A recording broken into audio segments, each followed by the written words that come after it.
नमस्कार बंधुरा प्रमिलास किचेने आपनादेरके स्वागत। एर रेसिपि टैंगरा माछेर पातला झोल। तो एखाने आमी टैंगरा माछ निये निয়েছি, केटे धुए परिष्कार करे नुन हलुद माखिए राखा आछे।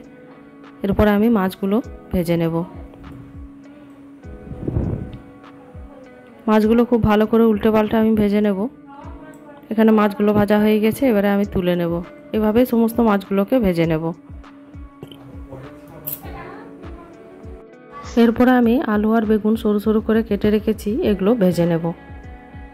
तो सबार प्रथमे आमी एखाने बेगुनगुलोकेও नुन हलुद माखिए रेखेছিলাম, एटाकेও भेजे नेब। बेगुनगुलोके एकटू लाल लाल करे भेजे नेब। एखाने बेगुन भाजा हये गेछे, एगुलोके आमी तुले नेब।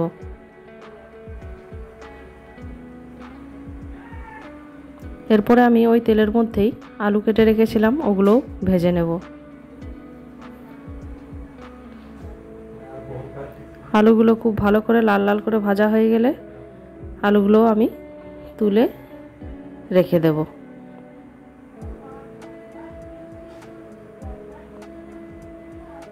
आलूगुलो खूब भालो करे नाड़ाचाड़ा करे आमी भेजे निচ্ছি।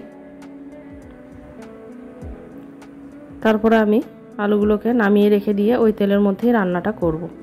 एखाने आलूगुलो प्राय भाजा हये गेछे, एबारे आमी आलूगुलोके तुले नेब।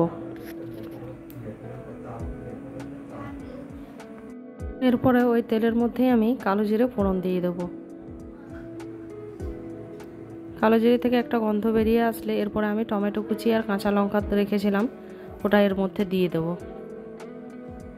এবং तेलेर मধ্যে खूब भालो करे नाड़ाचाड़ा करे नेब। एरपरे आमी एखाने दिए देब परिमाण मतो नुन। नुनटा दिए खूब भालो करे नेड़े चेड़े तारपरे आमी एर मধ্যে जे आदा बाटा रेखेছিলাম ओटा दिए देब। দিয়ে আবারও খুব ভালো করে কষে নেব আদাটাকে।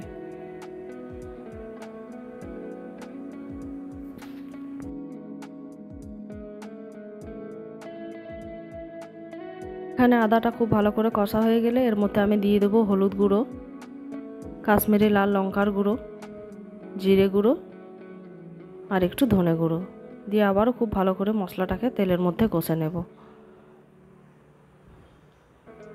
মশলাটা এখানে খুব ভালো করে কষা হয়ে গেলে যে আলু ভাজাগুলো রেখেছিলাম সেগুলো এর মধ্যে দিয়ে দেব।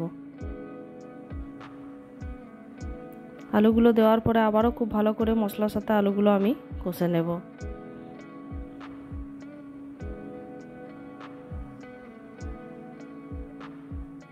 দেখুন এখানে আলুগুলো প্রায় কষা হয়ে গেছে, এবারে আমি এখানে পরিমাণ মতো জল দিয়ে দেব।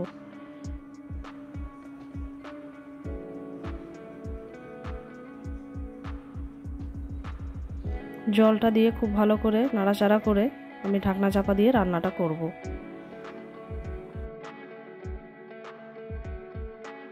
এখানে আমি আর একটু জল মিশিয়ে দেব যাতে আলুগুলো খুব তাড়াতাড়ি সিদ্ধ হয়ে যায়। দেখুন এখানে ঝোলটা ফুটে উঠেছে, আলু সিদ্ধ হয়ে গেছে। এবারে যে বেগুন ভাজা করে রেখেছিলাম ওটা এর মধ্যে দিয়ে দেব এবং একটু ফুটে উঠলে যে মাছ ভাজা করা ছিল সে মাছগুলো দিয়ে আরও কিছুক্ষণ আমি ঢাকনা চাপা দিয়ে মিনিট 5 মতন ফুটিয়ে নেব। দেখুন এখানে ঝোলটা ফুটে গেছে, রান্নাটা আমার হয়ে গেছে। আমার এই রেসিপি যদি আপনাদের ভালো লাগে অবশ্যই লাইক করবেন, একটা কমেন্ট করবেন এবং সাবস্ক্রাইব করে আমার পাশে থাকবেন। দেখা হবে অন্য কোনো এক রেসিপি নিয়ে। নমস্কার।